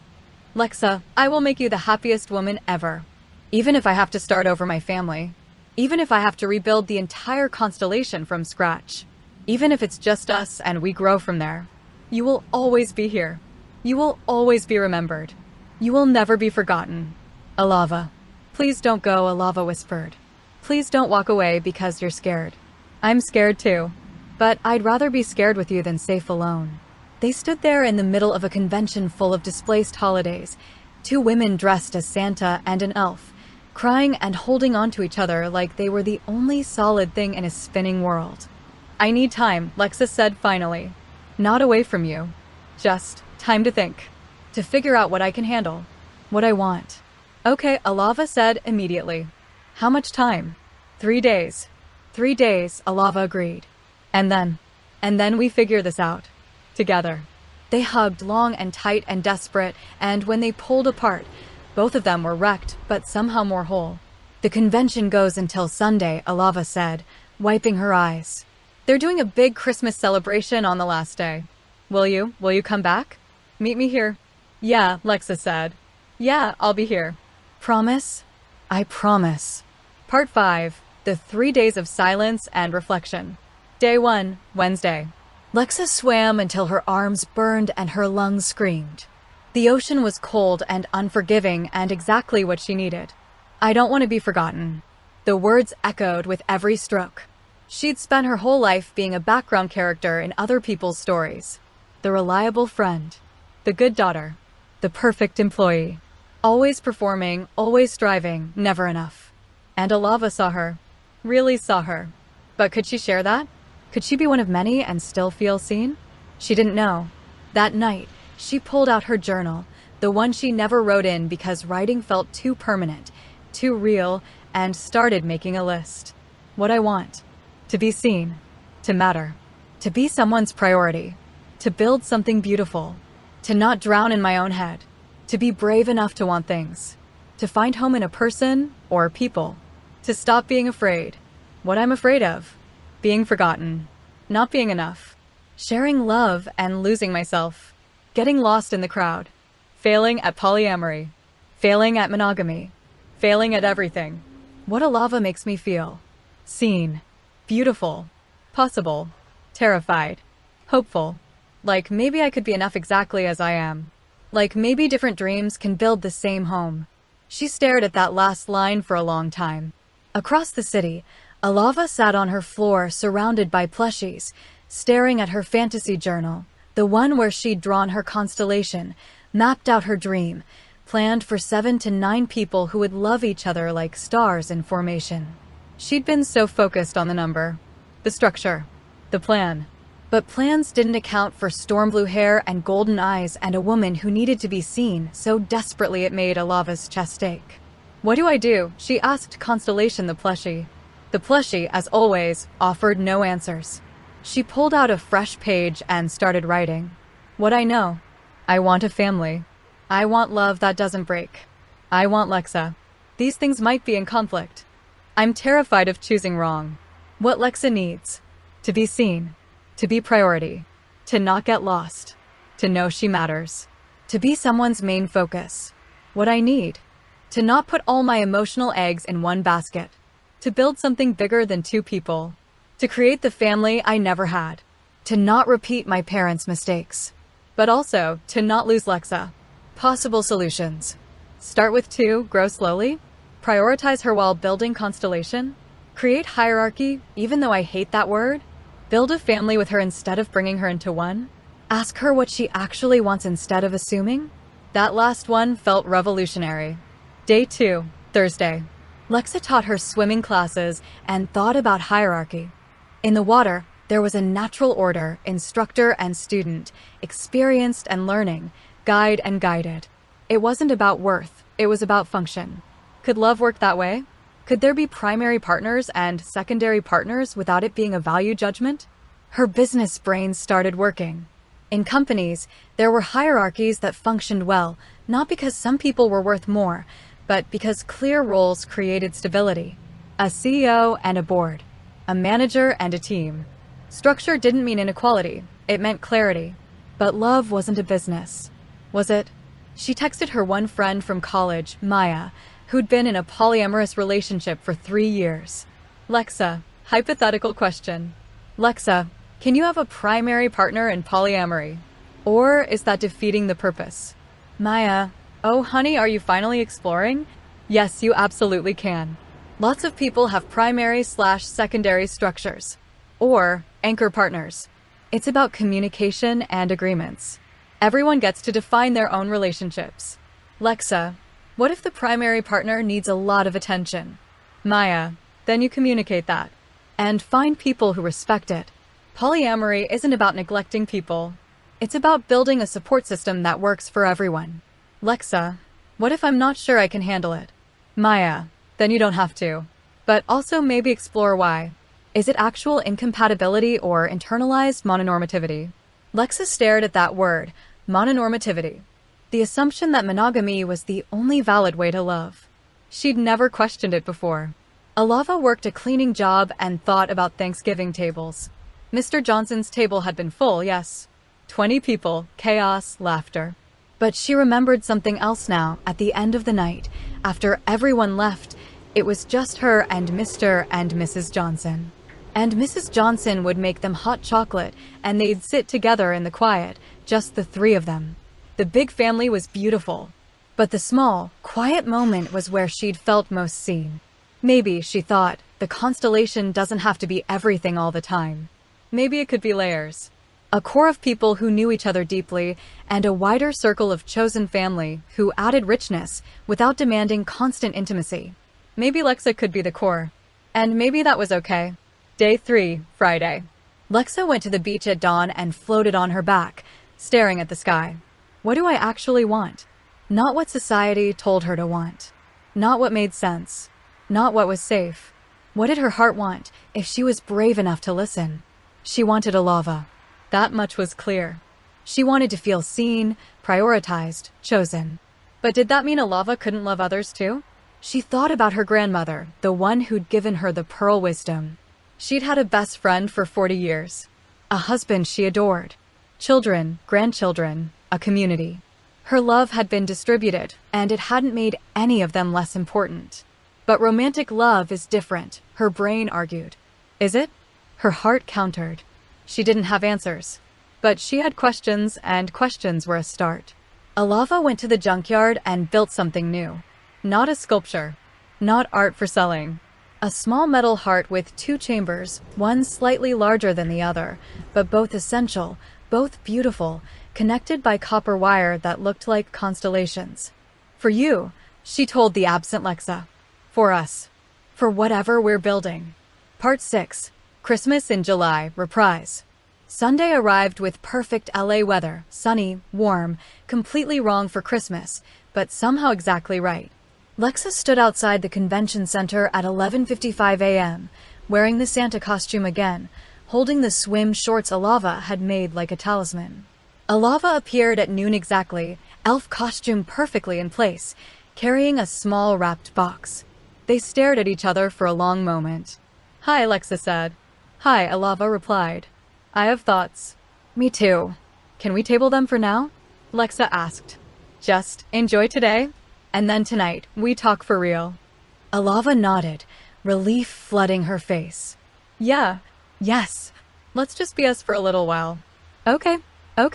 They smiled, nervous, hopeful, terrified, and walked into the convention together. Part 7. The Magic of Christmas in July. The final day of the convention was pure holiday chaos, and somehow it was exactly what they both needed. They sang along to Christmas music blasting from speakers, Mariah Carey and Bing Crosby and That Wham! Song everyone pretended to hate but secretly loved. Lex's voice was surprisingly good. Alava's was enthusiastically terrible. They ate too much, gingerbread cookies shaped like summer items, flip-flops, suns, beach balls, candy canes dipped in chocolate, hot chocolate that was way too hot for July, but tasted like nostalgia anyway. They found a booth where people were building gingerbread houses, and Alava's eyes lit up like she'd found buried treasure. "We're doing this," she declared. "I've never built one before," Lexa admitted. Alava stopped dead. "What?" "I've never built a gingerbread house." "How is that possible?" "My mom didn't do messy activities," Lexa said with air quotes. "Too much potential for imperfection." Alava grabbed her hand. "Then we're fixing that right now." They sat at a table covered in icing, candy, and graham crackers. Alava started building immediately, confident, chaotic, creative. Her house was lopsided and covered in too much frosting and absolutely beautiful. Lexa approached hers methodically, measuring, planning, executing with precision. Her house was tall, structured, architectural. "They're perfect," Alava said, looking at both structures. "Like us. Complete opposites and somehow both exactly right. Can I tell you something?" Lexa asked, piping a window onto her house. "Always. I used to imagine this," Lexa said softly. "Building gingerbread houses. With kids. My kids someday. I'd picture them laughing, making messes, eating more candy than they used. And I'd be there, helping them, and it would be warm. Happy. Home." Alava set down her icing bag. "That's beautiful. I never told anyone that before," Lexa continued. "It felt too vulnerable. Too domestic. Like admitting I wanted something I might never have. Can I ask you a personal question?" Alava said, and her voice was gentle, curious. Lexa nodded. Alava leaned closer, so close their faces were inches apart, close enough that Lexa could count her eyelashes, close enough that if either of them moved just slightly their lips would touch. But not quite. Not yet. "Do you ever want kids?" Alava asked, her breath warm against Lexa's mouth. Lexa's heart was pounding so hard she was sure Alava could hear it. "Yeah," she said honestly. "I do. The logistics would be weird, considering we're both women, but yeah, I want that. The mess. The chaos. The gingerbread houses and the terrible school plays and the tiny humans who need you. I want that." Alava smiled, soft, genuine, full of something that looked like hope. Then she leaned forward and pressed a kiss to Lexa's cheek, gentle, warm, lingering just long enough to make Lexa's entire body light up. "Don't worry," Alava whispered, pulling back with a wink. "Where there's a will, there's a way." Lexa laughed, breathless and dizzy and more happy than she'd been in years. "You're ridiculous." "You like it?" "I really do." Part 8. The Dinner of Almost. They ate dinner at the convention's makeshift food court, terrible cafeteria pizza and watery soda and cookies they'd saved from the gingerbread house activity. It should have been bad. It was perfect. They talked about nothing important, favorite Christmas movies, Alava, Nightmare Before Christmas, Lexa, Elf, worst holiday memories, Ty, best holiday traditions they wanted to start, both, new ones together. And underneath every word was the knowledge. Tomorrow was the point of no return. Tomorrow they'd have the conversation. Tomorrow they'd figure out if different dreams could build the same home. Tomorrow everything would change. But today they were just two women in ridiculous costumes, eating mediocre food, laughing too loud, being seen. Thank you for coming back, Alava said as they finished their pizza. Thank you for giving me time, Lexa replied. Are you scared? About tomorrow. Terrified, Lexa admitted. You? Absolutely, Alava said. But also hopeful? Is that stupid? No, Lexa said softly. That's brave. They cleaned up their trash, gathered their things, prepared to leave. At the exit, they hugged long and tight and full of everything they weren't saying yet. Tomorrow, Alava said. Your place or mine? Yours, Lexa decided. I like your disaster cave. Tomorrow, Alava agreed. We figure this out. Together. Together. They pulled apart, and Lexa reached up to touch the pearl necklace she was still wearing. Thank you for today, she said. For the cookies and the music and the reminder that holidays don't have to be lonely. Thank you for building a gingerbread house with me, Alava replied. And for telling me about your dream. And for not running away. Not yet, Lexa teased gently. Not ever, Alava hoped. They walked to their cars, Lexa's sensible sedan and Alava's Chaos Mobile, and sat there for a moment, neither wanting to be the first to leave. Finally, Lexa texted. Lexa, drive safe. See you tomorrow. I'm ready to be brave. Alava, me too. Whatever happens. I'm glad I met you. Lexa, me too. Even if you're a disaster. Alava, especially because I'm a disaster. Lexa, fair point. Good night, Alava. Alava, good night, Lexa. Tomorrow we build something new. Lexa, tomorrow we build something beautiful. Part 9, the parallel preparations. That night, Lexa couldn't sleep. She lay in bed wearing the swim shorts Alava had made, touching the pearls around her neck, thinking about gingerbread houses and constellations, and the impossible distance between wanting one person and wanting many. She pulled out her phone and opened her notes app, staring at the list she'd made 3 days ago. Then she added one more line. What I know now, love doesn't have to look like what I imagined. Being seen doesn't require being the only one. Different dreams might be able to share the same foundation. I want to try. I'm terrified. But I want to try anyway. Because Alava makes me believe in beautiful, impossible things. And maybe I can be one of them. Across the city, Alava sat on her floor surrounded by plushies, holding the metal heart she'd built, 2 chambers, one larger, connected by constellation wire. Tomorrow, she told Constellation. Tomorrow I tell her everything. The real plan. The flexible plan. The maybe it starts with us and grows from their plan. She pulled out her fantasy journal and started a new page. Constellation 2.0. Building with Lexa. Core, primary/anchor partners. Me, Lexa.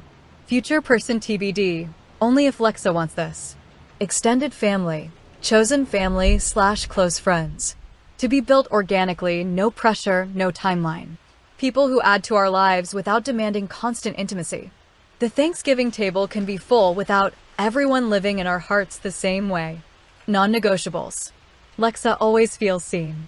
Lexa always feels prioritized. No one enters the core without her explicit consent and comfort. We build at her pace. Her needs matter as much as the dream. Things I'm learning. The constellation doesn't have to be everything all at once.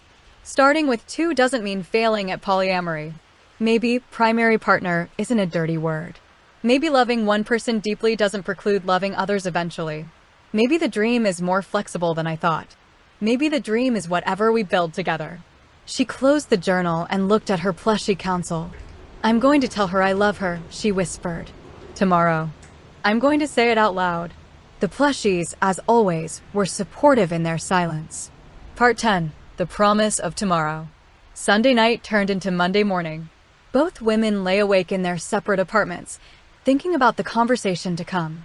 Neither of them knew how it would go. Both of them knew it mattered. At 2 a.m., Lexa texted. Lexa, are you awake? Alava, yes. Can't sleep. Lexa, me neither. I'm nervous. Alava, me too. Lexa, but good nervous? Alava, yeah. Like jumping off a cliff nervous. Alava, but knowing you can fly. Lexa, that's either beautiful or concerning. Alava, definitely both. Lexa, Alava? Alava, yeah. Lexa, Whatever happens tomorrow. Thank you for seeing me. Alava. Thank you for letting me. Lexa? Lexa, yeah. Alava, I'm really glad we're doing this. The scary thing. Alava, together. Lexa, me too. See you at 6? Alava, 6 p.m. Bring your brave face. Lexa, bringing my whole disaster heart. Alava, perfect. That's exactly what I want. They put their phones down, stared at their ceilings, thought about tomorrow, the conversation, the confession, the point of no return. And somehow, despite the terror, despite the uncertainty, despite everything, they both smiled. Because tomorrow, they were going to be brave. Tomorrow, they were going to build something new. Tomorrow, the storm was going to meet the constellation and figure out if they could make something beautiful together. Tomorrow. But for now, they'd had Christmas in July. They'd built gingerbread houses and eaten too much sugar and worn ridiculous costumes and been seen. And that was enough to carry them through the fear. That was enough to make them hope. End of chapter 4. Author's notes. This chapter is the emotional breaking point before the breakthrough, the moment where both characters expose their deepest fears and needs. Key developments. The holiday displacement metaphor, celebrating Christmas in July, mirrors their own displaced dreams trying to find home. Lexa's vulnerability finally articulates her fear of being forgotten, of being one of many, of disappearing. Alava's promise, willing to rebuild her entire dream for Lexa, showing her prioritization. The 3-day break, necessary space for reflection and growth. Gingerbread house symbolism, Lexa's first time, connection to future children, building something together. The almost kiss moment, sensual tension through proximity, breath, the question about kids. The cheek kiss, physical affection that's intimate without being the kiss. Parallel evolution, both characters separately arriving at similar conclusions about flexibility. Themes explored. Fear of being forgotten versus fear of limiting love. Monogamy as pressure versus polyamory as expansion. Primary partnerships and hierarchy in non-monogamous structures. Creating new holiday traditions and family structures. Vulnerability as strength. The space between wanting and having. Building foundations before adding complexity. Character growth. Lexa admits her needs clearly, explores polyamory concepts, doesn't run away. Alava realizes her dream needs flexibility, prioritizes Lexa's needs, shows willingness to rebuild. Both commit to having the conversation despite fear. Foreshadowing for Chapter 5. Tomorrow will be the point of no return. The kiss that's been building for 4 chapters finally happening. What's coming in Chapter 5? The conversation where everything changes. Chapter 5. The bridge between everything. Part 1. The date that became everything. The text came at 5:47 p.m. and Lexa was already dressed. Alava, ready when you are. I have something to show you. Something I've been building. Lexa stared at her reflection in the mirror. Storm blue hair perfectly styled. Golden eyes lined with just enough makeup to look effortless. The wave-embroidered jacket from the thrift store over a simple black dress. Pearl necklace catching the light. She looked beautiful. She felt terrified. Tonight's the night. Tonight we figure out if this impossible thing can work. Lexa, on my way. I'm ready. I think. Alava, you're always ready. Even when you don't believe it. See you soon, Storm Girl. Lexa touched the pearls, her talisman, her reminder that beauty came from irritation and pressure and refusing to give up. I can do this. I can be brave. I can. She grabbed her keys before she could spiral further. Part 2. The plan that felt like poetry. Alava was waiting outside her apartment building, and Lexa's breath caught. Black and purple outfit as always. Hair tied up with strands falling loose around her face. Blue eyes bright with something that looked like hope and terror mixed together. She was holding a small box wrapped in constellation patterned paper. Hi, Alava said, and her voice was soft, nervous. Hi, Lexa replied, and suddenly all the words she'd practiced disappeared. So, I have this whole thing planned, Alava started, talking faster than usual, her nervous tell. There's this bridge across the river, and it's got the best view of the city, and I thought we could walk there and talk, and I could show you what I've been working on, and... Alava, Lexa interrupted gently. Yeah, breathe. Alava laughed, a sound caught between anxiety and relief. Right. Breathing. I know how to do that. Do you? Absolutely not. Alava held out her hand. Walk with me. Lexa took it. Their fingers interlaced like they'd been doing this for years instead of weeks. Let's go be brave, Lexa said. They walked through LA as the sun began its descent, painting the sky in shades of amber and rose. The city was alive with Friday night energy, people laughing, music spilling from open doors, the promise of weekend freedom in the air. But in their bubble, everything was quiet intensity. Can I tell you something? Alava said as they walked. Always. I'm terrified I'm going to mess this up. Her voice was barely above a whisper.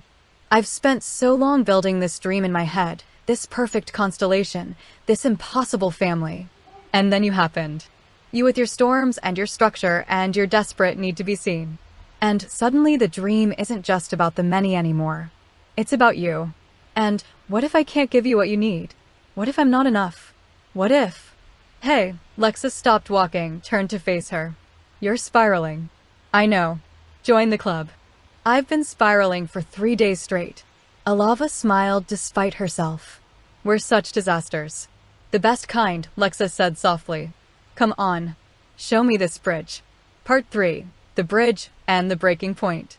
The bridge was exactly as Alava described, old stone and iron stretching across the LA River, the city skyline visible in the distance, lights beginning to twinkle as dusk settled in. It was beautiful. It was the perfect place for a confession. Alava led them to the middle, where the river flowed beneath them and the city spread out on both sides like possibility made physical. Okay, Alava said, pulling out the constellation-wrapped box. I made you something. And I wrote something. And I need you to just listen. Before your brain does that thing where it finds all the reasons this can't work. I don't do that, Lexa protested weakly. You absolutely do that. I love that about you. But right now, I need you to just listen. Lexa nodded, heart pounding. Alava opened the box, revealing the metal heart she'd built, 2 chambers connected by constellation wire, one slightly larger than the other. This is us, Alava said. Or what I think we could be. 2 hearts, different sizes, but connected. Essential to each other. The bigger chamber, that's you, Lexa. Because you need to feel seen. You need to be priority. You need to know you matter most. Lexa's eyes were already burning. I've been doing research, Alava continued, words tumbling out in a rush. About hierarchical polyamory. About primary partnerships. About anchor partners. And I know I said I wanted this big, equal constellation, but I was wrong.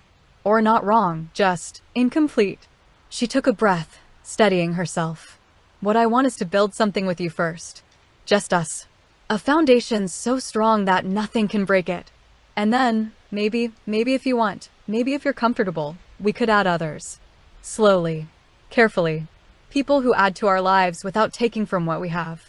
But only if you want that. Only if it doesn't make you feel invisible. Lexa was crying now, silent tears streaming down her face. And if you don't want that? Alava's voice cracked. If you want it to just be us forever, then that's what we'll do. Because Lexa, you are worth more than any dream I've been building. You are worth rebuilding everything for. You are. Stop, Lexa whispered. Alava froze, fear flooding her face. Just stop. Please. I can't. Lexa pulled away, walking further down the bridge, hands shaking, chest tight. This is too much. This is everything I want, and I don't know how to hold it. I don't know how to be enough for this. I don't know. Lexa. Alava's voice behind her, careful, concerned. I can't do this, Lexa said, and her voice broke. I want to. God, I want to. But I don't know how. Part 4. The storm breaking open. Lexa stood in the middle of the bridge, tears falling freely now, the city blurring around her. I'm so scared, she admitted to the air, to the river, to everything. I'm scared of wanting this and losing it. I'm scared of being too much. Too high maintenance. Too needy. Too broken. I'm scared that even if we start with just us, eventually you'll realize I'm not enough and you'll need more, and I'll have to watch you love someone else, and I don't know if I can survive that. She heard footsteps behind her, Alava approaching slowly, carefully. I'm scared of the logistics, Lexa continued, words pouring out like a wound she'd been holding closed for too long. How do we even do this? How do we set boundaries? How do we know what's okay and what's not? How do I tell you when I'm struggling without feeling like I'm failing? How do we build this impossible thing when I can barely handle my own head? Lexa, and what if I'm not built for this? Lexa turned to face her, and her face was wrecked, beautiful, raw. What if I'm too monogamous, too traditional, too damaged from my mother and her impossible standards? What if I try and I fail and I lose you anyway? What if? The first drops of rain started falling. Of course they did, because the universe had a sense of drama. Lexa, Alava said again, closer now, voice gentle but firm. If you don't want to do this, then it's okay. But I do want to. Lexa's voice rose, desperate. Don't you see? I want this so badly it terrifies me. I want you. I want your chaos and your dreams and your impossible hope. I want to build gingerbread houses and go to junkyards and wear swim shorts with constellations on them. I want to be part of your family, your life, your everything. I want to be brave enough to try this terrifying polyamory thing even though it goes against every script I've been given. I want. Her voice broke completely. I want you so much it hurts, but I don't know how to be what you need.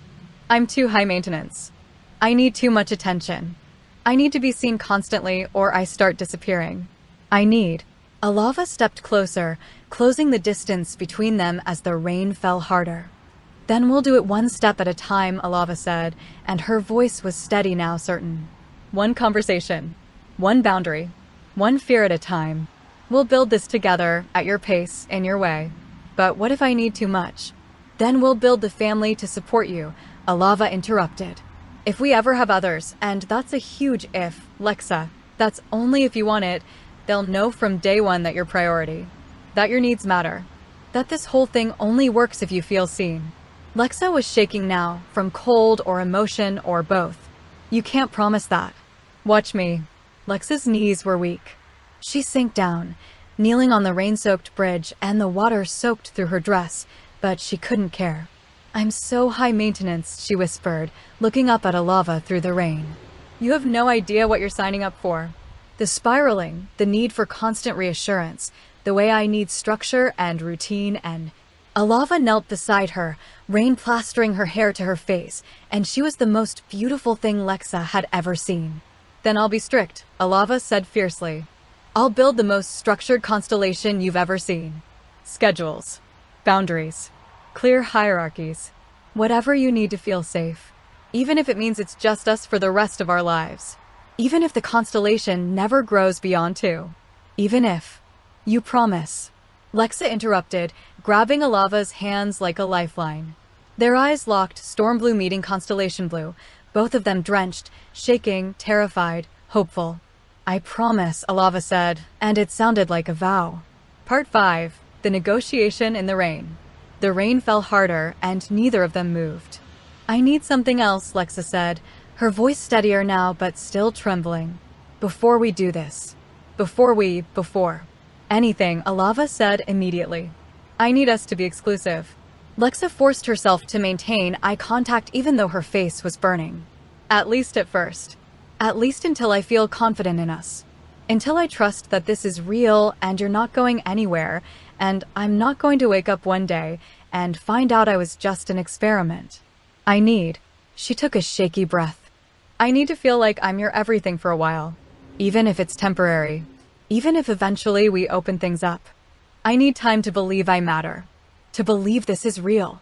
To believe I'm enough, Alava finished softly. You need to believe you're enough. Yeah, Lexa whispered. Okay, Alava said without hesitation. Okay, exclusive. Just us. For as long as you need. Forever, if that's what you want. Alava moved closer, their faces inches apart now. Lexa, I don't need anyone else. I don't need a constellation right now. I need you. And if you is all I ever get, that's more than enough. That's everything. Lexa was crying again, but differently now. What about your dream? You are my dream, Alava said, and she cupped Lexa's face with both hands, thumbs brushing away tears that immediately got replaced by rain. The constellation, the family, all of it, it was about not being alone. It was about building something that couldn't break. But you're here. You're staying. You're willing to try this impossible thing with me. That's already more than I ever thought I'd have. And if I never want to add others? Lexa asked, needing to know. If I'm too jealous, too monogamous, too. Then we don't add others, Alava said simply. We build our own version of family. Chosen family, close friends, people who are in our lives without being in our relationship. There's more than one way to build a constellation, Lexa. And the center of mine? That's you. The rain was a downpour now, and they were completely soaked, kneeling on a bridge in the middle of LA, holding on to each other like they were the only solid thing in a liquid world. I want to get married someday, Lexa blurted out, and then blushed so hard she could feel it even through the cold rain. Eventually. Not now, but someday. I want the ceremony and the rings and the stupid vows and... She tried to look away, embarrassed, but Alava held her face firm. You're so beautiful, Alava whispered, staring at her with such intensity Lexa felt it in her bones. Of course we'll get married. I'll give you the most ridiculous, beautiful, chaotic wedding you've ever seen. I'll make you a dress out of junkyard scraps and constellation fabric. Alava? Yeah. Lexa stared at her, this woman who'd promised to rebuild her entire dream, who'd knelt in the rain, who saw all of Lexa's broken pieces and called them beautiful. Silence stretched between them, heavy with everything unsaid. I love you, Alava said, and the words fell into the space between them like stones into water, rippling outward, changing everything. Time stopped. Lexa's heart stopped. The rain stopped mattering. Everything narrowed to those 3 words and the woman who'd said them and the impossible truth they contained. Part 6. The kiss that changed the world. Lexa surged forward and kissed her. Not gently, not carefully, with hunger and desperation and months of wanting compressed into a single moment. Her hands tangled in Alava's wet hair, pulling her closer, and Alava made a sound, surprise and relief, and yes, all mixed together, and kissed her back just as fiercely. The rain poured down around them, and they didn't care. The city lights blurred, and they didn't notice. The whole world could have ended, and they wouldn't have known because this kiss, this moment, this woman was everything. Alava's hands found Lexa's waist, pulling her impossibly closer, and Lexa could taste rain and salt and something that tasted like home. This was nothing like the gentle cheek kiss at the convention. This was raw and real and desperate, 2 people who'd been drowning separately finally finding air in each other. When they finally broke apart, both gasping, Lexa pressed her forehead against Alava's. I love you too, she whispered, and it felt like flying and falling at the same time. I love you so much it scares me. I love you enough to try this impossible thing. I love you enough to be brave. I love you. Alava kissed her again, softer this time, but no less intense.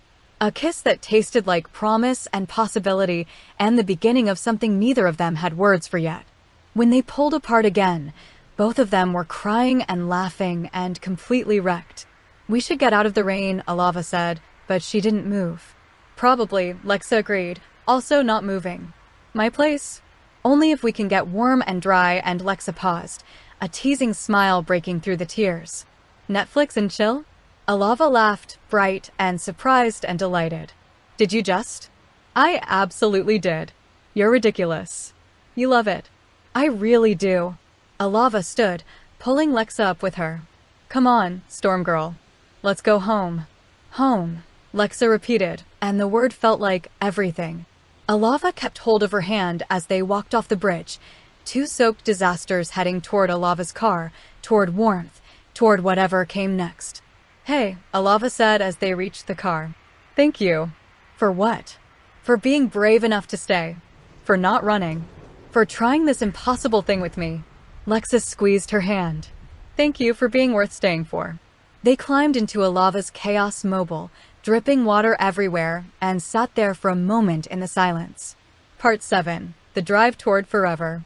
Alava started the car and soft music filled the space, something melancholic and beautiful, instrumental piano that sounded like rain and hope mixed together. Neither of them spoke. The silence wasn't awkward. It was heavy with the weight of what they'd just done, what they'd just promised, what they were about to become. Lexa stared out the window, watching LA blur past through rain-streaked glass. Her clothes were soaked. Her hair was a disaster. Her makeup was probably everywhere. She'd never felt more beautiful. I'm doing this. We're doing this. This impossible polyamorous thing that terrifies me. But we're starting with us. Building something strong. And maybe that's enough. She glanced at Alava, who was focused on driving, but had one hand resting on the center console, palm up, waiting. Lexa took it. Alava's fingers closed around hers, and she smiled without looking away from the road. The music swelled, something that sounded like a promise being kept, like a future being born, like two broken things becoming beautiful together. This is the most important night of our lives, Lexa thought. After tonight, everything changes. After tonight, we're not just two disasters circling each other. We're a constellation starting to form. She looked down at their interlaced hands, storm and stars, chaos and structure, completely different, but somehow exactly right. I'm scared, she admitted quietly. Me too, Alava replied. But let's be scared together. Okay. The car pulled up to Alava's apartment building, and they sat there for a moment, neither wanting to break the spell. Ready? Alava asked. Lexa looked at her, this woman who'd promised everything, who'd knelt in the rain, who'd said I love you like it was the easiest truth in the world. Yeah, Lexa said. I'm ready. They climbed out of the car, still holding hands, and walked toward Alava's apartment like they were walking toward the rest of their lives. Because they were. Part 8. Before the door opens. They stood outside Alava's door, dripping water onto the hallway carpet, both suddenly hesitant. So, Alava said. So, Lexa echoed. We're really doing this. We're really doing this. Alava fumbled with her keys, hands shaking slightly. I need you to know something before we go inside. What? I don't have all the answers. I don't know how to do this perfectly. I'm going to mess up. I'm going to say the wrong thing or forget to check in or get too excited about something and overwhelm you. I'm going to be a disaster.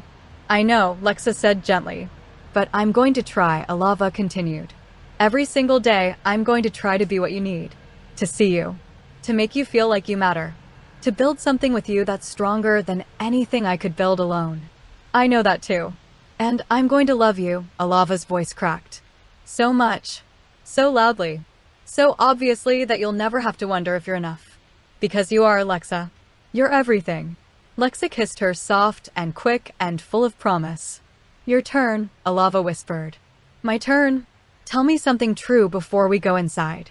Lexa took a breath, gathering courage. I'm going to be difficult, she said honestly. I'm going to need constant reassurance. I'm going to spiral and overthink and probably have moments where I panic and need to talk through everything again. I'm going to be high maintenance and demanding and probably exhausting sometimes. Okay, but I'm also going to love you with everything I have, Lexa continued, tears threatening again. I'm going to show up. I'm going to be present. I'm going to learn how to share you if that's what we decide to do, even though it terrifies me. I'm going to build this constellation with you, one star at a time, at whatever pace feels right. And I'm going to believe, even when it's hard, that I'm enough for you. You are, Alava said fiercely. You're more than enough. Then let's go inside, Lexa said. Let's start this impossible thing. Alava opened the door, and warm light spilled into the hallway. They stepped inside together. The plushy council was waiting, arranged on the couch like they'd been expecting this. We did it, Alava told Constellation the plushie. We're doing it. Lexa laughed, exhausted and exhilarated. You really do talk to them. They're excellent listeners. You're ridiculous. And you love me anyway, Alava said, turning to face her. I really do, Lexa agreed. They stood there in Alava's disaster cave apartment, surrounded by dark posters and half-finished projects and plushies that witnessed everything, and it felt like home. So, Alava said, a teasing note entering her voice. Netflix and chill? Lexa blushed, but didn't look away. Maybe we start with just Netflix? Just Netflix, Alava agreed. And talking. And figuring out what we need from each other. And maybe kissing occasionally, because that was incredible and I'd like to do it again. I'd like that too. And then Alava continued, pulling Lexa toward the couch. Tomorrow we start building. For real. The constellation that starts with us. One step at a time, Lexa said. One step at a time, Alava echoed. They settled on the couch, Lexa curled into Alava's side, both still damp from the rain but warming up quickly. Alava grabbed a blanket and wrapped it around them both, cocooning them in softness. Hey, Lexa, Alava said softly. Yeah, thank you for being brave with me. Thank you for making me believe I could be. They sat in comfortable silence for a moment, neither reaching for the remote, neither wanting to break the spell. Outside, the rain continued to fall. Inside, two storms were learning to be still together. And somewhere in the space between fear and hope, between monogamy and constellation, between storm and stars, something impossible began to take shape. Something beautiful. Something theirs. Epilogue. The morning after forever. Lexa woke up on Alava's couch, tangled in blankets and limbs, and for a moment she panicked. Where am I? What happened? Did I make a huge mistake? Then she saw Alava sleeping beside her, face peaceful, hair a disaster, one hand still holding Lexa's even in sleep. And she remembered. The bridge. The rain. The kiss. The promise. The beginning of everything. She carefully extracted herself, not wanting to wake her, and looked around the apartment in the early morning light. Evidence of their night was everywhere. 2 empty mugs on the coffee table, the blanket they'd shared, Constellation the plushie fallen to the floor like a witness to something sacred. She picked up the plushie, setting it gently back in its place. Thank you for taking care of her, Lexa whispered to it. I'll take it from here. On the kitchen counter, she found the metal heart Alava had made 2 chambers, one larger, connected by constellation wire. She picked it up, feeling its weight, understanding what it meant. This is us. This is what we're building. Imperfect and asymmetrical and absolutely beautiful. Hey, Alava's sleepy voice came from the couch. You're awake. So are you. Couldn't sleep without you next to me. Alava sat up, hair everywhere, eyes soft. Come back. Lexa returned to the couch, and Alava pulled her close immediately, like she needed the contact to believe this was real. Last night happened, Lexa said. Last night happened, Alava agreed. We're doing this.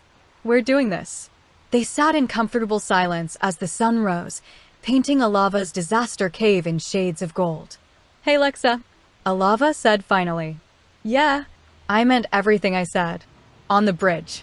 About the constellation, about the structure, about making you priority. About loving you.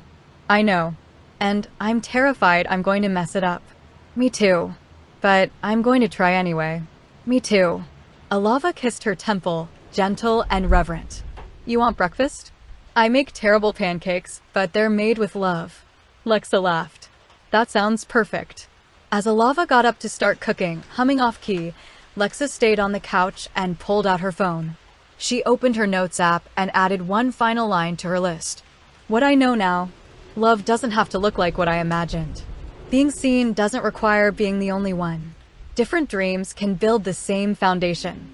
Constellations can start with 2. I'm brave enough to try. She's worth every moment of fear. We're going to build something beautiful. I'm enough. Exactly as I am. And she sees it. She closed the app and looked up to see Alava watching her from the kitchen, spatula in hand, smiling like Lexa was the most precious thing in the world. What are you thinking about? Alava asked. How lucky I am, Lexa said honestly. How this impossible thing might actually work. How you make me believe in beautiful things. Come help me not burn the apartment down? Lexa stood, walked to the kitchen, wrapped her arms around Alava from behind. I love you, she said. I love you too, Alava replied. Now and always. Storm Girl and Constellation Builder. Forever. Forever, Lexa echoed. And somewhere in the disaster cave apartment, surrounded by plushies and pancake smoke and the promise of everything to come, the impossible became real. The storm learned to be still. And the constellation began. End of chapter 5. Author's notes. This chapter is the emotional climax, everything we've been building toward. Key developments. The bridge setting, elevated, exposed, symbolic of being between one life and another. Lexa's breaking point, all her fears vocalized logistics, being high maintenance, fear of failure. Alava's promises, Willing to rebuild everything, prioritize Lexa, be strict with structure. The rain, pathetic fallacy perfection, external storm matching internal emotions. Lexa's needs articulated, exclusivity at first, marriage eventually, feeling like priority. The I love you Alava says it first, completely vulnerable. The kiss, hungry, desperate, months of tension released. The drive home, melancholic music, silence, both preparing for the most important night. The threshold, promises made before entering, both acknowledging their flaws. Themes explored, vulnerability as strength, both characters completely exposed, no defenses. Negotiation in love, clear communication about needs and boundaries. Flexibility in dreams, Alava's willingness to rebuild, Lexa's willingness to try. The space between fear and hope, acting despite terror. Home as person, not place. Let's go home while heading to Alava's apartment. Kneeling as surrender and commitment, both literally and metaphorically. Rain as baptism, washing away old fears, emerging transformed. Character growth.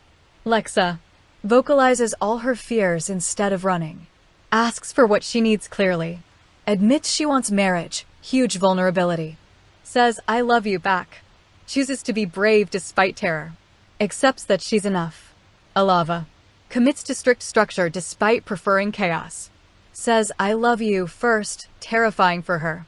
Prioritizes one person over the many, paradigm shift. Shows willingness to never expand the constellation. Meets Lexa's emotional intensity without flinching. What this chapter delivers. White heavy checkmark the confession fans have been waiting for. White heavy checkmark the kiss that's been building since chapter 1. White heavy checkmark clear relationship parameters established. White heavy checkmark both characters' needs acknowledged and met. White heavy checkmark the promise of exclusivity, addressing Lexa's fears. White heavy checkmark the flexibility of the constellation dream. White heavy checkmark raw, hungry, desperate romance. White heavy checkmark the rain scene, because sapphic romance needs a rain scene. White heavy checkmark emotional catharsis. White heavy checkmark hope for the future. What comes next? Chapter 6 could explore their first days as an official couple, meeting each other's friends/chosen family. Lexa's first experience with poly community, even as a closed couple. Establishing routines and rituals. The first conflict and how they navigate it. Lexa slowly becoming comfortable with poly concepts. Alava learning to provide structure and consistency. The question of when/if they'll open the relationship. Building their foundation strong enough to support growth.